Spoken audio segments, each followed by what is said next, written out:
اعوذ باللہ من الشیطان الرجیم بسم اللہ الرحمن الرحیم۔ تفسیر سورہ تکویر، آیات نمبر 21 سے 25 تک۔ تلاوت، ترجمہ اور تفسیر نمونہ سے۔ اعوذ باللہ من الشیطان الرجیم بسم اللہ الرحمن الرحیم۔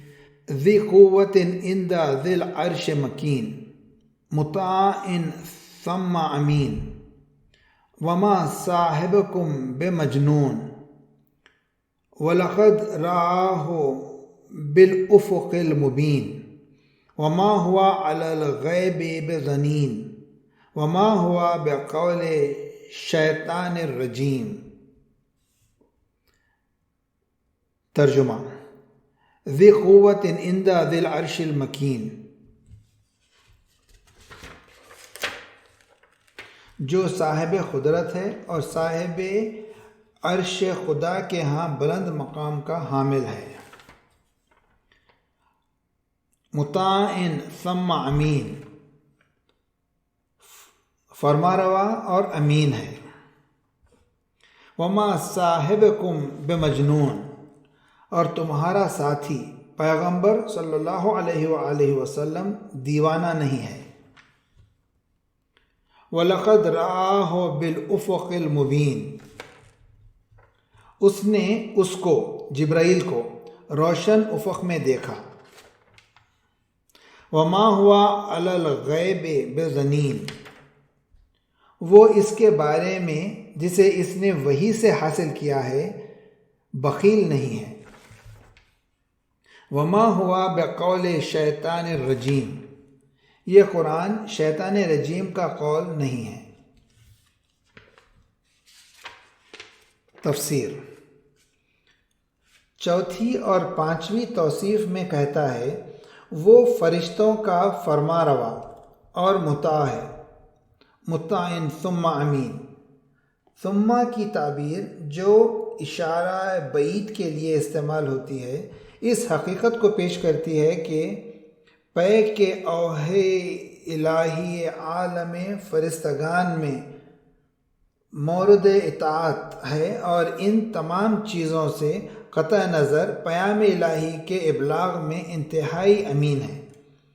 روایت سے معلوم ہوتا ہے کہ کبھی کبھی جبرائیل امین قرآن کی آیات کے پہنچانے کے سلسلے میں فرشتوں کے ایک عظیم گروہ کے ہمراہ آتے تھے، اور یقیناً ان کے درمیان مطاع تھے، یعنی سب فرشتے ان کی اطاعت کرتے تھے، اور ایک رسول و سفیر کے لیے ضروری ہے کہ اس کے تمام ہمراہی اس کی اطاعت کرتے ہوں۔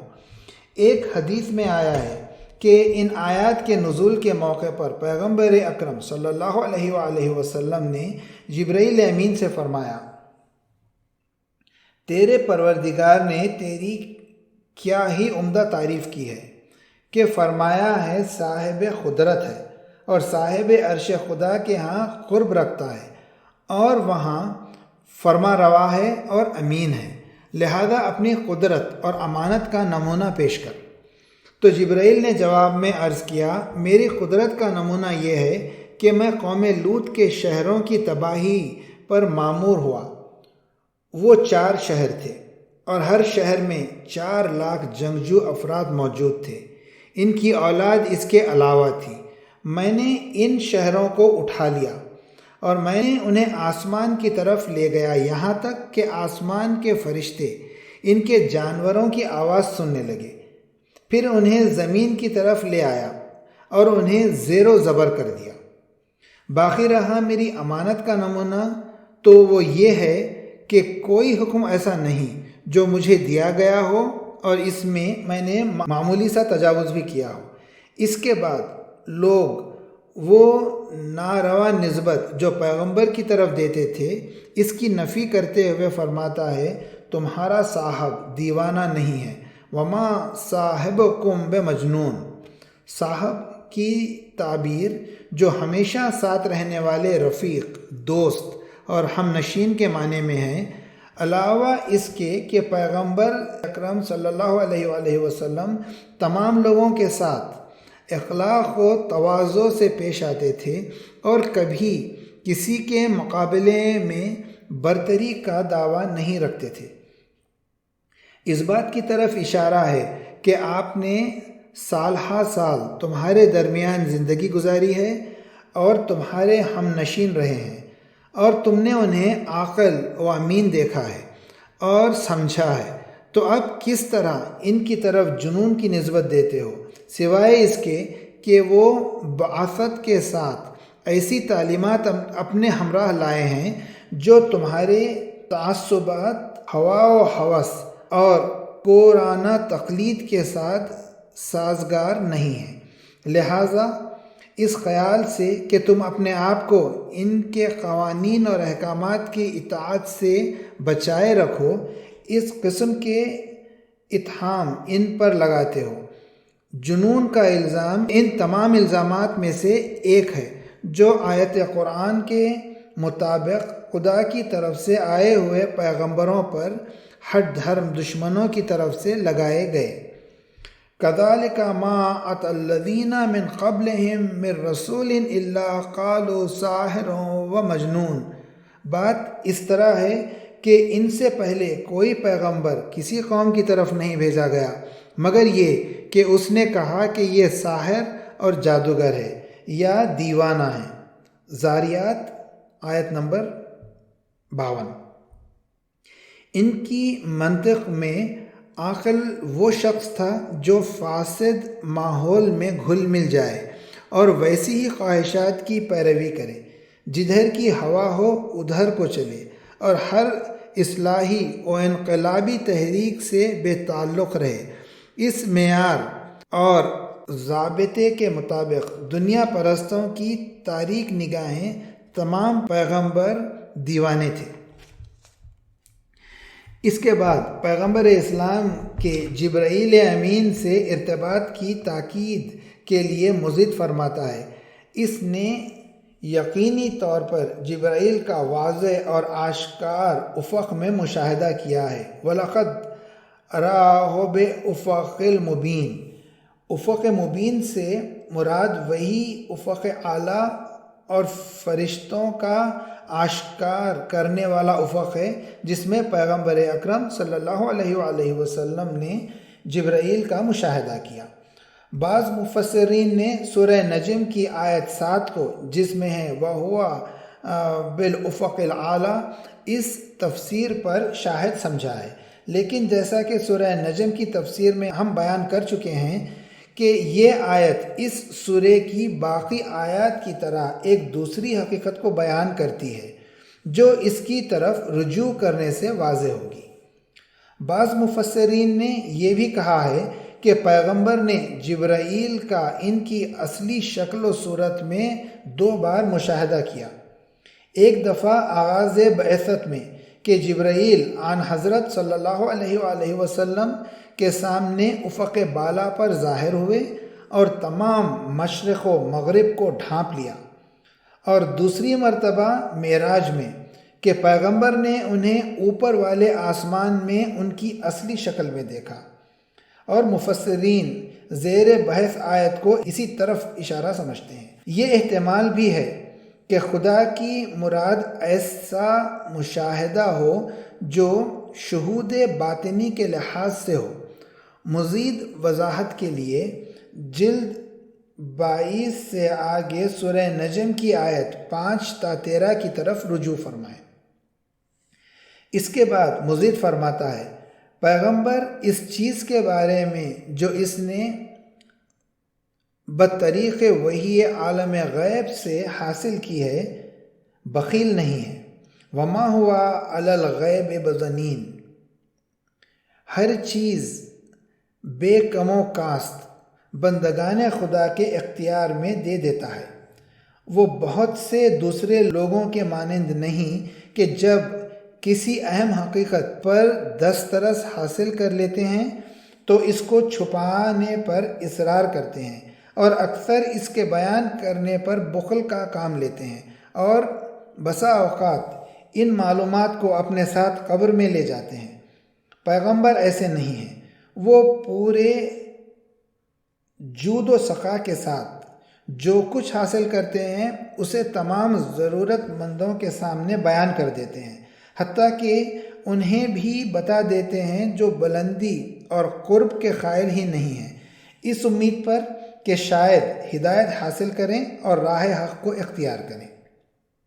ظنین، ظنہ، نفیس اور قیمتی اشیاء کے بارے میں بخل کرنے کے معنی میں ہے، اور یہ ایک ایسا عیب ہے جو کبھی کسی پیغمبر میں نہیں ہوتا، اور اگر دوسرے افراد اپنے علوم کے بارے میں ایسے عیب کا شکار ہیں تو ہوا کریں، پیغمبر جس کے علم کا سرچشمہ علم خدا کا بے کراں سمندر ہے، اس قسم کی باتوں سے مبرہ ہے۔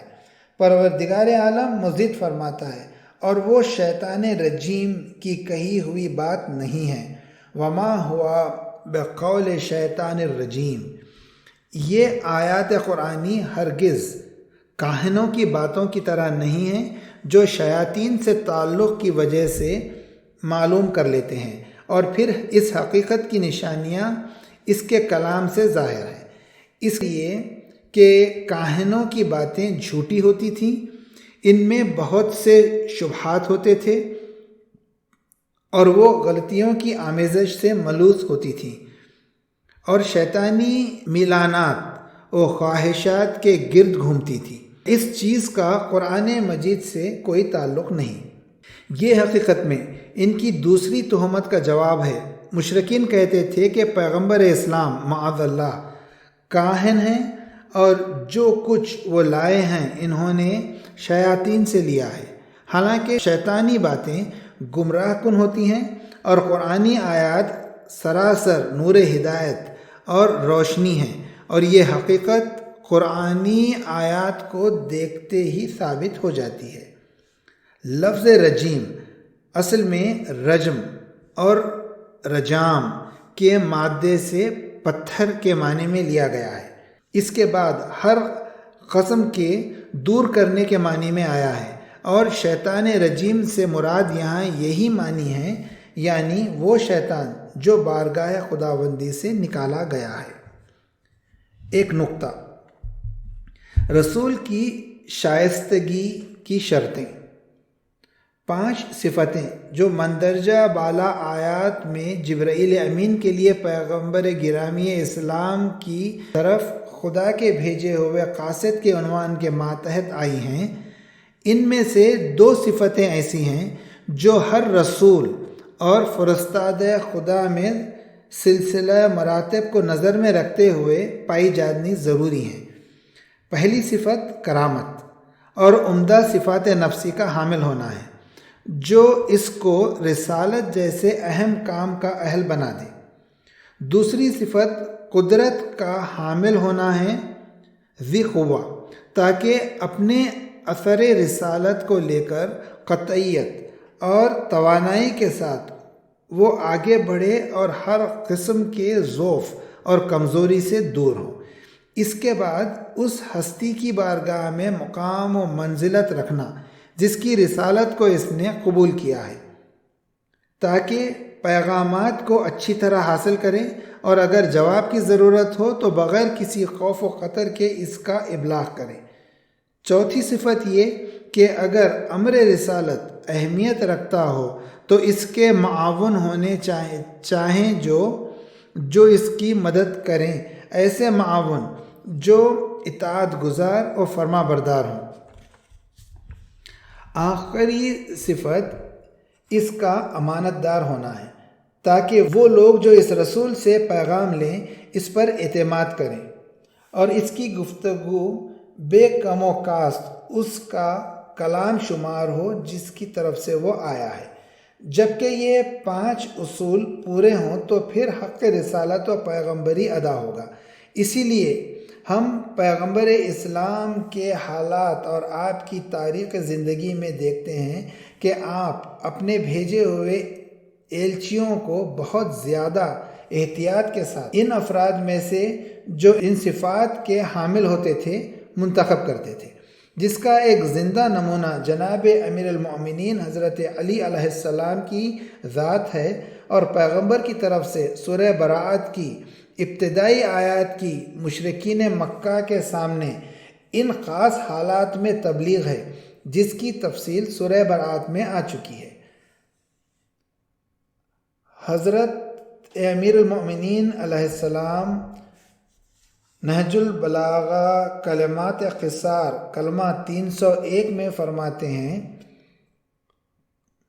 تیرا بھیجا ہوا تیری عقل کو نمایاں کرتا ہے، اور تیرا خط تیری بات کا نہایت پرگو ناطق ہے۔ صدق اللہ العلی العظیم۔ انشاءاللہ باقی کل۔